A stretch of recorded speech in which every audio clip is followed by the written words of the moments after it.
ఈరోజు గ్రామ పంచాయతీలో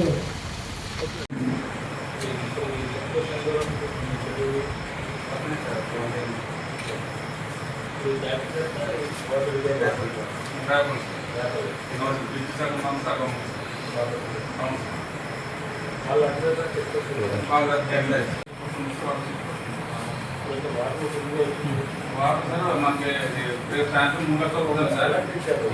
అవును సార్, మనకి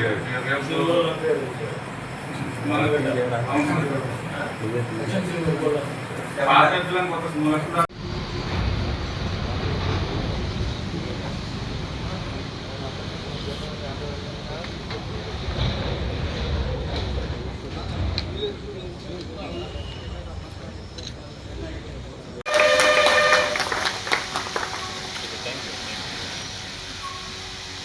వాటర్ దగ్గర 6,700 ఉంటారు సార్. 500 దాకా వాటర్ ఉంటారు సార్. అవును సార్. సార్ అవునండి, అవును అర్థం సార్. పోతుంది సార్. అందరినీ బయటకు వచ్చి తీసుకొచ్చేస్తాను సార్. పరిపాలన సార్, పరిపాలన సార్.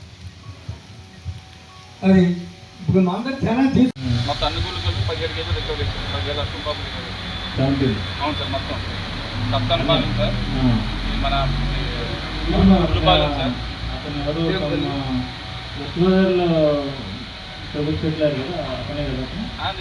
మన గుంటూరు హమీద్ ఒక సార్, పెద్ద ఫ్లోర్ ఒక అతను మొత్తం ఇద్దరు సార్.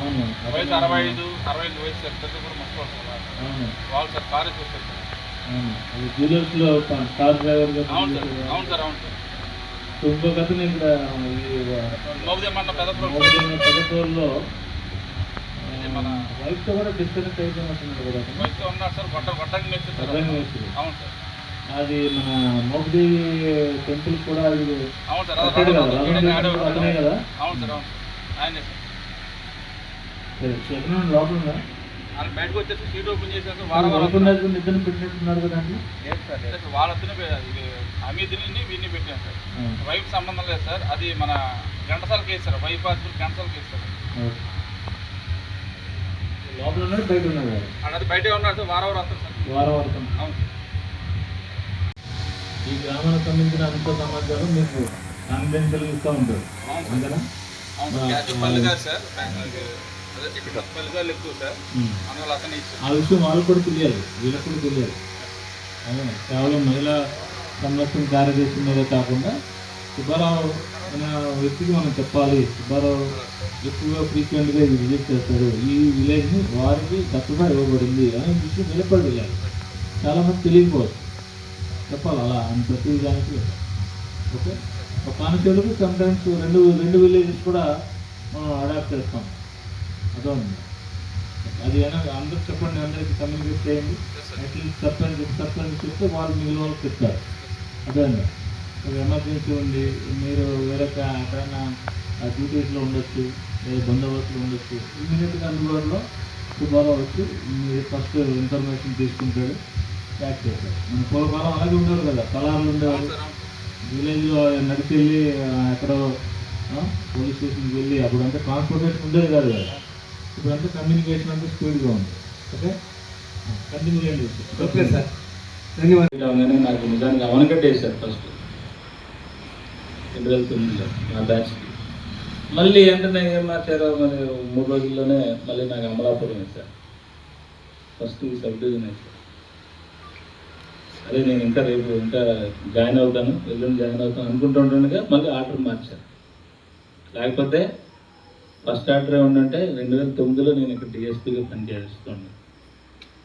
ఆ రకంగా నాకు ఈ సబ్ డివిజన్తో ఒక రకమైన అనుబంధం ఉంది. అలాగే మా బ్యాచ్మేట్ ఇక్కడ చేశారు, హర్షవర్ధన్ రాజు ఇక్కడ చేసినట్టున్నారు. ఆయన ఇప్పుడు తిరుపతి ఎస్పీగా ఉన్నాడా చేశాడని. ఇది చేంజ్ చేయడం వల్ల అప్పుడు జరిగిన మీ అందరం ట్రైనింగ్ అయినా. సో కాబట్టి మీ అందరికీ నా విజ్ఞప్తి ఏంటంటే మన సెక్యూరిటీగా ఉండాలి. మన కుడిగడ్డ ఎలా ఉండాలి, శత్రు దుర్భేద్యంగా ఉండాలన్నమాట. శత్రు దుర్భేద్యంగా ఉండాలంటే ఏం చేయాలి? మీరు పెద్ద పెద్ద ఈ కోటగోడలు కట్టాల్సిన, కందకాలు తవ్వాల్సిన, బల్లాలు ఇవన్నీ పెట్టి నించోవసరం లేదు. మనకున్న ఒకటే సీసీటీవీ కెమెరాస్ మనం ప్లాన్ చేయండి. మీరు కూర్చొని మీ గ్రామంలో ఉన్న పెద్దలందరూ కూర్చొని ప్లాన్ చేయండి. మా సిఐ గారితో, ఎస్ఐ గారితో, డిఎస్పీ గారితో కూర్చోండి. దాన్ని ఎట్లా చేయగలుగుతామో అది చూస్తాము. అట్లాగే ఇంకా మేము కూడా ఈ కార్పొరేట్ సిఎస్ఆర్లో కూడా ఏదైనా ఫండ్స్ ఉంటే కూడా చూస్తున్నాము. మనం 3000 టార్గెట్ ఇస్తే ఈ రోజుకి 4256 కెమెరాలు మన జిల్లాలో పెట్టించాం. ఏ కేసు అయినా సరే సీసీటీవీ కెమెరాస్తో కృష్ణా జిల్లాలో డిటెక్ట్ అయిపోతుంది అని ఒక కాన్ఫిడెన్స్కి వచ్చాం. ఇంకా పెంచామనుకోండి, ఇంకా లెవెల్ ఆఫ్ కాన్ఫిడెన్స్ పెరిగిపోతుంది అనమాట. కాబట్టి అందరికీ మీ విలువైన సమయం కేటాయించి మరి కొంతమంది భోజనాలు కూడా చేసినట్లేదు. ఇక్కడికి వచ్చినందుకు గాను మిమ్మల్ని అందరినీ కలిసి నాకు మనసులో ఉన్న అంతా కూడా ట్రాన్స్పోర్టేషన్ అంతా ఏంటి, జలమార్గాలే. అప్పుడు ఏమయ్యేది, అంత బిజీ కూడా ఉండేది కాదు. మనం వెళ్ళాలి అనుకుంటే ఒక రోజు పని, మార్నింగ్ బయలుదేరేవారు, పంపిదాటి వెళ్ళేవారు, అందరినీ చూసుకొని మళ్ళీ సాయంత్రానికి పిలిచేస్తుంది. ఇదేనా? ఇప్పుడు టైం చాలా వాల్యూ అయిపోయింది. అన్ని చోట్ల బ్రిడ్జెస్ పెడతాయని, అన్ని చోట్ల అసలు నదులు ఉన్న విషయమే మనుషులకి తెలియనటువంటి పరిస్థితి, అవునా కదా? మరి దొంగతనం చేసేవాడు కూడా ఈజీ, ఇలా దాటితే వేరే జిల్లా వెళ్ళిపోతాడు. మన పోలీసులు మనకు జ్యూరిడిక్షన్ ప్రాబ్లం ఉంటుంది. ఒక స్తంభానికి అటు నేరం జరిగితే నీది నాది కాదంటాడు ఈఎస్ఐ, అంతేనే కదా? కాబట్టి మనం ఏం చేయాలి, సెక్యూరిటీ అనేటువంటిది చాలా ఇంపార్టెంట్. మన గ్రామంలో అది దొంగతనాలే కావచ్చు, రేపొద్దున గేల విషయం జరగవచ్చు, లేదా ఏదన్నా ఒక వ్యక్తిని గుద్దేసి, ఇంపార్టెంట్ పర్సన్ గుద్దేసి ఏదైనా వెహికల్ పారిపోవచ్చు ఆపకుండా. ఎలా గుర్తుపడతాం అవన్నీ? ఒక హిట్ అండ్ రన్ కావచ్చు, లేదా ఒక మిస్సింగ్ కేసు కావచ్చు, లేదా ఇంకా ఏదన్నా ఇంపార్టెంట్ అవ్వచ్చు. మీరు విమాన దుర్ఘటనలు జరిగినప్పుడు ఎప్పుడైనా విన్నారా? దాంట్లో ఆ దుర్ఘటన ఎలా జరిగింది అనేటువంటిది ఎవరు చూడరు. ఎందుకు? ఎవరు బతకరు దాంట్లో. ఎవరు గాల్లో చూస్తారా ఎవరైనా? దాన్ని ఎట్లాగా కనిపెడతారు? దుర్ఘటన ఎలా జరిగింది అనేది ఎవరైనా చూస్తారా? బ్లాక్ బాక్స్ ఉంటుంది. ఆ బ్లాక్ బాక్స్లో మొత్తం రికార్డ్ అయి ఉంటుంది. ఏ ఇంజిన్ పనిచేస్తుంది, ఏ ఇంజిన్ పనిచేయట్లేదు, అప్పుడు ఫ్యూయల్ ఎంత ఉంది, భూమికి ఎంత ఎత్తులో ఉంది, ఎంత స్పీడ్లో వెళ్తుంది, దాంట్లో ఏంటిది ఇంజిన్, 2 ఇంజిన్లు ఉంటాయి. ప్రతి ఏరోప్లేన్కి 2 ఇంజిన్లు ఉంటాయి. ఒక ఇంజిన్ ఏదైనా రెక్క ఏదైనా ప్రాబ్లం వచ్చినా, లేదా పక్షి అడ్డెళ్ళి ఆ ఇంజిన్ పొరపాటున ఆగిపోయినా, రెండో దాని మీద నెమ్మదిగా దగ్గరలో ఉండేటువంటి ఎయిర్పోర్ట్ ఏదైతే చూసి వాళ్ళకి ట్రాఫిక్ క్లియరెన్స్ ఇమ్మని వీళ్ళు రిక్వెస్ట్ చేస్తారనమాట. రిక్వెస్ట్ చేస్తే పర్లేదు, ఇప్పుడు ఏదైనా విమానాలు వస్తున్నాయి, ఇప్పుడు సేపు ఆగమంటే అక్కడే చక్కర్లు కొడతాడు. అది వెళ్ళిన తర్వాత ఎమర్జెన్సీ ల్యాండింగ్ చేస్తారు. ఇది ఎయిర్ ట్రాఫిక్ అన్నమాట. మన రోడ్డు మీద ట్రాఫిక్ లాగా ఎట్లేదు. ఆ బ్లాక్ బాక్స్లో మొత్తం అంతా దాగి ఉంటుంది అన్నమాట. మన కూడా అహ్మదాబాద్ మీరు దుర్ఘటన వినే ఉంటారు. దర్శనం మన రేగులంక, మల్లిపాలెం, అట్లాగే స్మార్ట్ మాల్పల్లి, అర్ధవర్తిన వర ఇవన్నీ కూడా మునిగిపోతాయి. 8 లక్షల దగ్గరికి వస్తే అది గ్రామాల్లో నీళ్ళు వచ్చేస్తాయి సార్. ఆ సమయంలో కూడా మాకు పోలీస్ డిపార్ట్మెంట్ వారు బ్రహ్మాండమైనటువంటి చర్యలు చేయడం కూడా జరిగింది, ఆదుకోవడం జరిగింది. అట్లాగే రెవెన్యూ సిబ్బంది కూడా వెంటనే గ్రామంలో ఏ ఇబ్బంది లేకుండా, ఎవరికి ఎలాంటి ఇబ్బంది కలగకుండా వాళ్ళ నిత్యావసర అవసరాలు కూడా తీర్చడం జరిగింది సార్.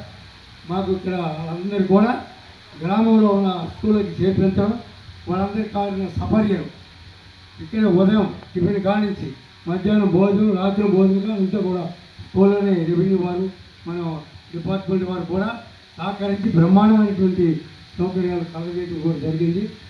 ఇక మా గ్రామంలో ఈ మధ్యకాలంలో తమ వచ్చిన తర్వాత బ్రహ్మాండమైనటువంటి గ్రామం చాలా ముందు ప్రయాణించే విధానం ఉంది. మా గ్రామంలో వెంకటేశ్వర స్వామి దేవస్థానంలో దొంగతనం జరిగింది సార్. వెంటనే నిమిషాల్లో పోలీసులకు ఇన్ఫర్మేషన్ చేయగానే ఒటాబొటిని మా స్టేజ్యం దేవాలయం వెంకటేశ్వర స్వామి దేవస్థానం దొంగతనం జరుగుతారు అని చూపోయారు. ఆ దొంగతనంలో ఇమీడియట్గా స్టేట్ని తెలియపరచడం, దానిలో సిఏ గారు, ఏఎస్పీ గారు, ఎస్ఐ గారు మొత్తం తమ ఆదేశాలతో వెంటనే స్పందించడం, 24 గంటలు కాటుకూలిపోయి ఆ రాత్రి ఎక్కడ ఉన్నారు, ఎవరు ఎత్తుకుపోయారని చెప్పి పట్టుకోవడం జరిగింది సార్. వాళ్ళని పట్టుకోవడం వల్ల ఇంకా 7-8 దేవాలయంలో దొంగతనాలు కూడా బయటపడింది సార్. ఆ దొంగతనాలు పట్టుకోవడానికి మా ఎస్ఐ గారు, సిఐ గారు, స్టాఫ్ నాగాలంక కూడా ఎస్ఐ గారు కూడా మీ ఆధ్వర్యంలో బ్రహ్మాండంగా పట్టుకుని అన్ని స్వాధీనపరుచుకొని అన్ని దేవాలయాలకు కూడా ఏర్పాటు చేయడం కూడా జరిగింది సార్. అలాగే ఈ గ్రామంలో ఎలాంటి ఇబ్బంది లేకుండా మెయిన్ రోడ్లో మన వారధి సెంటర్లో యాక్సిడెంట్లు అవి జరుపుకోకుండా ఈ పోలీస్ డిపార్ట్మెంట్ వారు అక్కడ స్లోగా రావడానికి పేపర్లు కూడా అరేంజ్మెంట్ చేసి స్లోగా ఇబ్బంది రావడానికి కూడా ఏర్పాటు చేశారు సార్. మా ఈ సెంటర్లో కూడా ఒక అద్దం లాంటిది, దానిలో కెమెరా ఇబ్బంది లేకుండా ఏదైనా దొరుకుతుంది తెలియడానికి కూడా ఇక్కడ ఏర్పాటు చేయడం జరిగింది. మాకు ఇక్కడ ఏదైనా గ్రామంలో ఇబ్బందులు వస్తే వెంటనే స్టేషన్ ఫోన్ చేస్తే మాకు వెంటనే సిఏ గారు, ఎస్ఐ గారు చేపలు స్పందించి మా గ్రామానికి ఇది అవసరం ఉంటే తెలియగానే మాకంతా సహకారం అందిస్తూ ప్రమాణమైనటువంటి సేవలు మాకు అందిస్తున్నారు సార్. రుచి చూడగలిగి ఈ పంచేంద్రియాలతో మనం ఏదైతే మనం ఇది జరిగింది అని వాస్తవాన్ని గమనిస్తామో అటువంటి వాటిని పట్టదగిన నేరాలు అంటారు. లేదా ఊహాజనితంగా అయిపోయినవి. ఇప్పుడు అది చేతబడి చేశాడండి, అది ఇది అయిపోయిందండి, అది అయిపోయిందంటే అది ఎక్కడైనా కనపడుతుంది కాదు.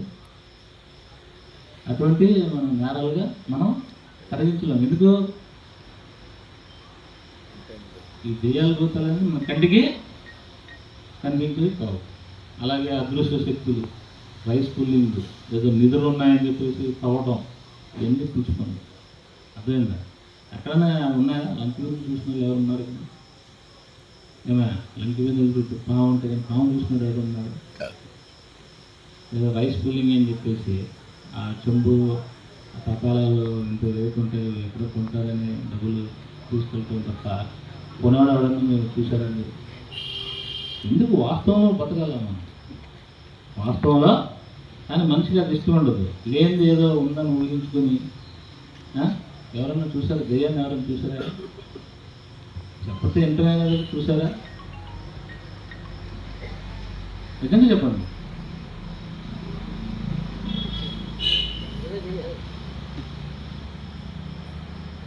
నేనైతే చూడలేదు. అంతే. మన మనిషిలో చెడ్డతనమే దెయ్యం, మంచితనమే దేవుడు. అంతేనే కదా? మనం సృష్టించుకునేదే కదా. నమ్మకమే కదా. నేను ప్రశ్నించిన నమ్మకమే భగవంతుడు. ప్రశ్నించని దానికంటే ముందు ఏమవ్వాలి? ముందు మనలో ఉన్న దైవత్వాన్ని మేల్కొల్పాలి. కొంత సామాజిక బాధ్యత. చాలామందికి వాళ్ళు చేసే పని తప్పని తెలిసి కూడా దాన్నే ముందుకు తీసుకెళ్ళాలని చేస్తూ ఉంటారు.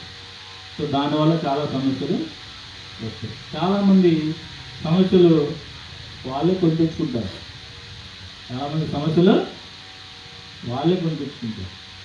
అంటే వాళ్ళు అవసరం లేని కూడా దాంట్లో వెళ్ళి వీడికి సంబంధం ఉండదు, వీళ్ళు దూరి సెటిల్మెంట్ చేస్తారు. సెటిల్మెంట్ చేయాలనుకుంటారు, వాడికి సంబంధం ఉండదు. ఎక్కడో ఏదో ఉద్యోగం చేసుకుంటారు. అసలు ఆ ఉద్యోగానికి ఈ తండ్రి సంబంధం ఉంటుంది. వాడు వచ్చి దీంట్లో దూరుతాడు.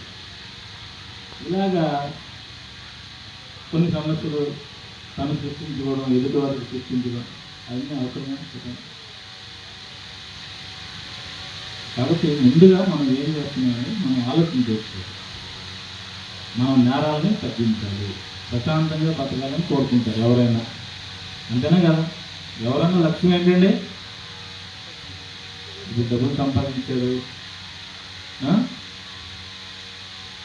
డబ్బులు సంపాదించినా అల్టిమేట్గా ఏంటి? ఆనందంగా, భయం లేకుండా, సంతోషంగా బతకాల. అంతేనా? దానికోసమే మన ప్రయత్నం. డబ్బులు సంపాదించు, డబ్బు వేరే రూపాల్లో ఉంటుంది, బంగారం రూపంలో ఉంటుంది, లేదా స్థిరాస్తుల రూపంలో ఉంటుంది, అవునా, రకరకాల రూపంలో ఉంటుంది. మరి ఆ ఆనందమే కరెక్ట్గా ఉన్నప్పుడు సెక్యూరిటీ లేదు. ఒక కోట్లు ఉందండి, ఒక మనిషికి కోట్లు ఉంది, సెక్యూరిటీ లేదు అతనికి సెక్యూరిటీ లేదు. అంటే ఎప్పుడు ఎవరికి వచ్చి తీసుకుపోతారో, ఎప్పుడు ఎవడు చంపి లాక్కుపోతాడో అనే భయం ఉంది. ఇప్పుడు అది సంతోషం ఇస్తుందా? ఆ కోట్ల రూపాయలు అతనికి సంతోషం ఇస్తుందా? లేదు కదా. వాడికి ఎప్పుడు సంతోషం ఉంటుంది? నా డబ్బుల్ని ప్రొటెక్ట్ చేసేదానికి ఒక ప్రభుత్వం ఉంది, ఒక వ్యవస్థ ఉంది. ఓకే, ఒకళ్ళు తీసుకుపోయినా మళ్ళీ తీసుకొచ్చేటువంటి వ్యవస్థ ఉంది అని అన్నప్పుడు వాడు ప్రశాంతంగా ఉంటాడు. మీరు ఊహించండి, పోలీసులు అనేటువంటి ఒక సమాజాన్ని మీరు ఊహించగలరా? అందరూ మాయమైపోయాం, యూనిఫామ్ వేసుకుని మాయమైపోయాం. ఏమవుతుంది? రేపు ఏమవుతుంది? ఎల్లుండి ఏమవుతుంది? ఒక సంవత్సరం తర్వాత ఏమవుతుంది? ఒక నెల తర్వాత ఏమవుతుంది? ఒక 3 నెలల తర్వాత ఏమవుతుంది? ఊహించండి, ఏమవుతుంది? ఎవరికి భయం ఉండదు. అప్పుడు ఏమవుతుంది? శక్తివంతమైనటువంటి వ్యక్తి ఏం చేస్తాడు? బలవంతుడు ఏం చేస్తాడు? బలహీనుడు 4 పీకుతాడు. వీడి దగ్గర ధాన్యం ఉంది, పండిస్తాడు, కష్టపడి పండిస్తాడు. వాడు పండించడు, 4 పీకి ఈ ధాన్యాన్ని తీసుకుంటాడు. అంటే మనం ఒక క్వాలిటీ టైం మనకు ఎస్పీ మీతో పాటు ఒక టైం స్పెండ్ చేయడానికి వచ్చారు అని అంటే సమస్యలు కూడా చెప్పాలి. సర్పంచ్ గారు వాళ్ళ నాకు జనరల్గా సర్పంచ్ అనేది పార్టీ ఆఫీస్కి సంబంధం లేదు. అభివృద్ధి ఒకటే మన పార్టీ ఏంటి? మన గ్రామం యొక్క అభివృద్ధి. దానికి ఇంకా పోలీస్ సేవలు ఇంకా అభివృద్ధి చేయాలంటే ఏం చేయాలి? సెక్యూరిటీ పరంగా మనం ఏమేమి జాగ్రత్తలు తీసుకుంటే బాగుంటుంది? దీన్ని మనం ఎవరిని అడిగితే ఇప్పుడు ఇంకా మన గ్రామం నుంచి బాగా అభివృద్ధి చెంది ఉన్నత స్థితికి వెళ్ళినటువంటి వ్యక్తులు కూడా ఉండొచ్చు, వ్యాపారవేత్తలు ఉండొచ్చు, లేకపోతే గొప్పవారు ఉండొచ్చు. సో వాళ్ళ సౌజన్యంతో మనం ఏమన్నా CCTV కెమెరాలు కానీ ఇంపార్టెంట్ అంటే మన గ్రామంలో ఏదైనా ఒక దొంగతనం జరిగితే వాడిని కనీసం ఆ వెహికల్ లేదా వాడి ఫేస్ని మనం గుర్తుపట్టగలిగేటువంటి ఒక్క కెమెరా అయినా చాలు. నేను ఇక్కడికి వచ్చినటువంటి దానికి సార్థకత. ఎందుకంటే అది నేను ఎవరి దగ్గర కూడా మా వాళ్ళు కానీ ₹1 తీసుకోమని కానీ కలెక్ట్ చేయమని కానీ నేను చెప్పడం లేదు. సో అందరూ కూడా ఎవరైతే మీరు చేస్తారో వాళ్ళే, ఒక షాప్ కావచ్చు లేకపోతే ఇంకోటి కావచ్చు, దాని బ్యాకప్ అనేటువంటిది మన పోలీస్ స్టేషన్కి వచ్చినట్లయితే మనం మన గ్రామానికి, ఎందుకంటే మనం మనుషులు ఎంతవరకు పని చేయగలుగుతారు? కంటిన్యూస్గా పని చేయగలిగితే ఒక 8 గంటలు పని చేయగలుగుతారు. అందుకోసమే కదా గతంలో ప్రపంచంలో బానిసలు 12 గంటలు, 14 గంటలు, 16 గంటలు పనిచేస్తున్నారు అనే ఉద్దేశంతో మొత్తం కార్మికులు అందరూ ఏకమై ఏం చేశారు? 8 గంటల పనిని మనిషి అంతకంటే ఎక్కువ పని చేయలేడు అని తీసుకొచ్చారు. అంతనే కదా, అది కూడా 2 షిఫ్ట్లో చేయాలి. మరి మనం నిద్రపోతాం, ఇప్పుడు లేదా బీట్ కానిస్టేబుల్ పంపిస్తాం. ఒక నైట్ అంతా ఒక బీటు వెళ్ళారనుకోండి, ఇక్కడ మొదలవుతారు 4-5 గ్రామాల్లో లేదా ఒక 2 గ్రామాల్లో గంటకు ఒక చోట ఉంటాడు. శ్రీకృష్ణుడు కాదు కదా ఆయన, అన్ని చోట్ల ఒకేసారి ప్రత్యక్షం అవటానికి. ఇలా చేసుకుని అక్కడ వేరే చోటుకి వెళ్ళేసరికి వెనకాల ఫాలో అవుతూ ఉంటాడు కదా, ఆయన గుర్తుపట్టడు, ఆడిని గుర్తుపడతాడు. ఎవరెవరు గుర్తుపెట్టరు? పోలీసు దొంగని గుర్తుపట్టడు, కానీ దొంగ పోలీసుని గుర్తుపెట్టాడు. ఇవి వెళ్ళంగానే ఇక మొదలెట్టాడు. సో అటువంటి సందర్భంలో అన్నీ చూసుకొని చేస్తాడనమాట. ఈ బీట్ వెళ్ళిపోయాడు, హెడ్ వెళ్ళిపోయాడు, దొంగడు కూడా వెళ్ళిపోయారు, మళ్ళీ ఇక్కడికి రారు, కాబట్టి మనం చక్కగా ఇది చేసుకోవచ్చు అనే ఉద్దేశంతో మొదలు పెడతాడు, సాయితీగా చేస్తాడు. నిన్న ఏమైంది తెలుసా? సత్యసాయి డిస్ట్రిక్ట్లో ఒక బ్యాంకు వాడు చెస్ట్ని కట్ చేశారు. చెస్ట్ని కట్ చేయాలంటే 4 hours పడుతుంది. అంత మిషనరీ తెచ్చుకొని చెస్ట్ని కట్ చేసి 11 కిలోల బంగారం, 38 లక్షలు క్యాష్. 11 కిలోలు అంటే చూడండి ఇప్పుడు ఎంత, గ్రామే మీరు పేపర్లు చదువు ఉంటారు. అటువంటి మన దగ్గర జరగకూడదంటే ఏం చేయాలి? ఇప్పుడు ఇప్పుడైనా కోఆపరేటివ్ సొసైటీస్ ఉండొచ్చు, బ్యాంక్స్ ఉండొచ్చు, లేదా అటువంటివి ఉంటే వాళ్ళు తప్పనిసరిగా కాంపౌండ్లో లైటింగ్ పెట్టుకోవాలి, ప్రైవేట్ గార్డ్ పెట్టుకోవాలి, అలాగే సీసీటీవీ కెమెరా పెట్టుకోవాలి. అది కూడా ఎటువంటి కెమెరా పెట్టుకోవాలి? మామూలుగా అది పనిచేయదు. ఎవరైనా ఒక యానిమల్ కానీ లేదా ఒక జీవి ఆ కెమెరా కంటికి కనబడి కదిలినట్టుంటే అది ఆటోమేటిక్గా ఆన్ అయిపోతుంది. అటువంటి కెమెరా పెట్టుకోవాలి. అది ఒక కుక్క కానీ పిల్లి కానీ కదిలితే కూడా కెమెరా ఆన్ అయిపోతుంది. మళ్ళీ దానికి కంటి నుంచి బయటికి వెళ్ళిపోతే కెమెరా కాడ నుంచి బయటికి వెళ్ళంగానే అది ఆఫ్ అయిపోతుంది. మనకు కావాల్సింది అదే కదా. మనుషులు ఎవరు లేనప్పుడు రికార్డింగ్ చేసి ఎందుకు ఉపయోగం? మొత్తం బ్యాకప్ అంతా నిండిపోతుంది. అర్థమైందా? మళ్ళీ అది డిలీట్ చేసి వాడుకోవాలి. అంత సామాన్యుడు అది పెట్టేదే కొంచెం మంచిది పెట్టుకుంటే ఆటోమేటిక్గా అది చాలా ఉపయోగాలుగా ఉంటుంది. కరెంటు తక్కువ అయిపోతుంది, తక్కువ కావుతుంది. మనకి హార్డ్ డిస్క్ కూడా నిండబోదు. ఎప్పుడు అవసరమైతే అప్పుడే పనిచేస్తుంది. ఒక అలారం సిస్టమ్ కూడా పెట్టుకోవాలి. ఇక్కడ ఏమైనా బ్యాంక్స్ ఉన్నాయా? కోఆపరేటివ్ బ్యాంక్స్ అట్లా ఉన్నాయా? ఇక పిఎస్సిఎస్ ఉంటుంది కదా గ్రామానికి, అక్కడ ఏమైనా వాల్యుబుల్స్ ఉంటాయా? అలాగే ఏటీఎంస్, ఇవన్నీ కొన్ని ముఖ్యమైనటువంటి. అలాగే మన గ్రామంలో బాగా 4 రోడ్ల కూడలు ఎక్కడుంది? 4 రోడ్ల కూడలు ఎక్కడుంది? దశలో భాగం అంటారు. అంత కూడా అవసరం లేదు. ఒక 5% మనం తీస్తే మన టెంపుల్కి కెమెరాస్ వచ్చేస్తారు. పర్మనెంట్గా వేసేట అది అన్నం అడగదు, మంచినీళ్ళు అడగదు, ప్రాణం లేదు పాపం దానికి. కరెంట్ ఒకటి ఉంటే పనిచేస్తుంది.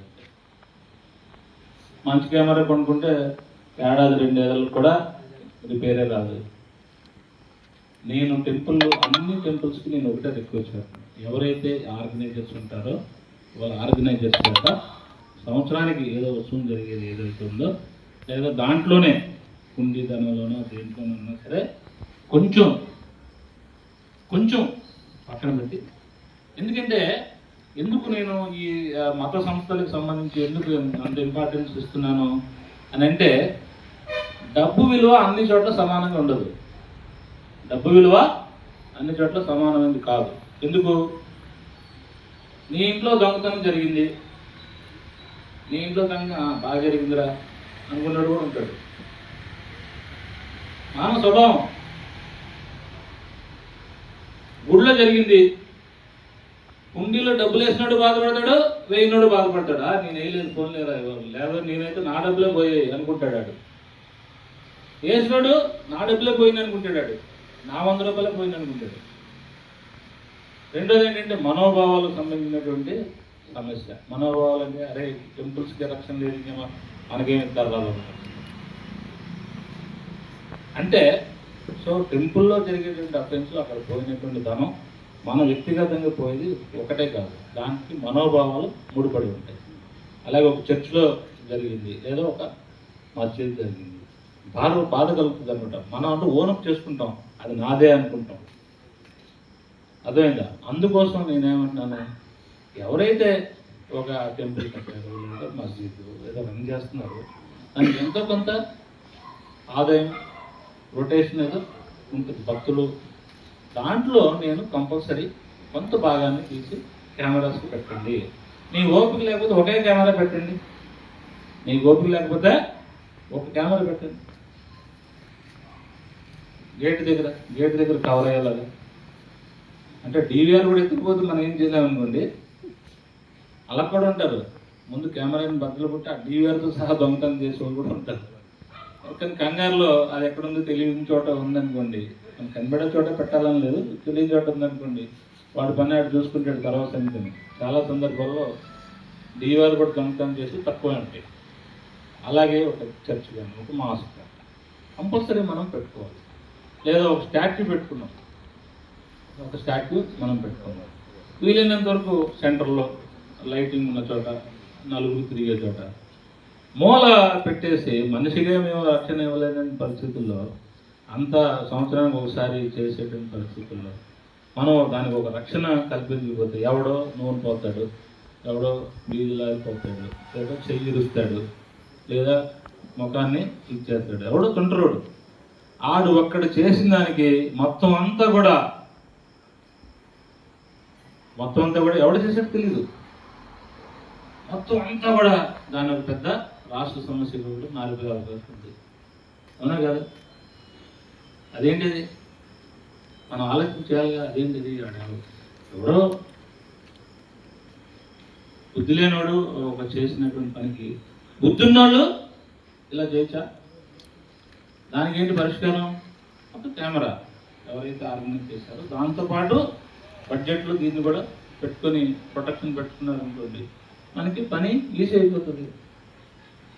రాబోయేటువంటి కాలంలో కెమెరాస్ చాలా ఇంపార్టెంట్. ఎందుకంటే ఇప్పుడు మనకి ఈ సెల్ ఫోన్స్ ఉన్నాయి. ఈ సెల్ ఫోన్స్ రేటు ఎందుకు పెరుగుతుంది తెలుసా? ఆ కెమెరా వల్లే. అంతకుముందు ఒక కెమెరా ఉండేది, ఇప్పుడు 4, 5. ఈ దాంట్లో 2 ఉన్నాయి, ఆయన దాంట్లో 3 ఉన్నాయి, ఈ దాంట్లో 2 ఉన్నాయి, నా దాంట్లో 3 ఉన్నాయి. ఫ్రంట్ బ్యాక్ పిక్సెల్స్ అంటే ఏంటి? కెమెరా. ప్రతి చోట ఈ సెల్ ఫోన్ అనేటువంటిది మన విడదీయరా అనేటువంటి బంధం ఏర్పడింది. కాబట్టి ఎవిడెన్స్ అన్ని చోట్ల ఏ చిన్న సంఘటన జరిగినా మనం ఏం ఎవిడెన్స్ కోసం